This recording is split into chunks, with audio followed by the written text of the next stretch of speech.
जय श्री गणेश भावांनो, आज आपण चालवलो गणपती बाप्पाची मूर्ती आणण्यासाठी। हे बघा आम्ही 4 व्हीलर घेऊन चालवले 3 जण। मूर्ती घ्यायला थोडंसं लांब जायचं होतं, त्यामुळे आम्ही गणपती बाप्पाच्या घाटात यायचं त्याचं सामान घेऊन टाकलं पूर्ण। आणि मग आम्ही थांबलो इथे चहा घ्यायला, पूर्ण 4 जण आहे आम्ही। आणि भावांनो आम्ही आता आलेलो इथं गणपती बाप्पाची मूर्ती बघण्यासाठी। हे बघा, पण नंतर इथं आल्यावर कळलं की आपल्या गणपती बाप्पाची मूर्तीचं थोडंसं काम राहिलेलं आहे कटिंगचं। हे बघा भावांनी दुसऱ्या मूर्ती पण आहे मोठ्या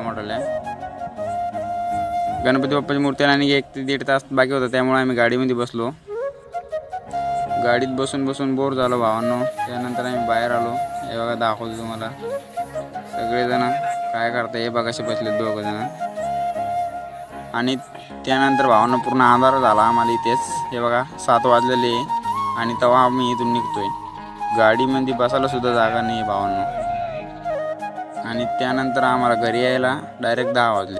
आणि त्यानंतर आम्ही गणपती बाप्पाचं गेलं, एकदम थाटामाटात आगमन केलं गणपती बाप्पाचं। आणि आता दाखवतो तुम्हाला सजावट।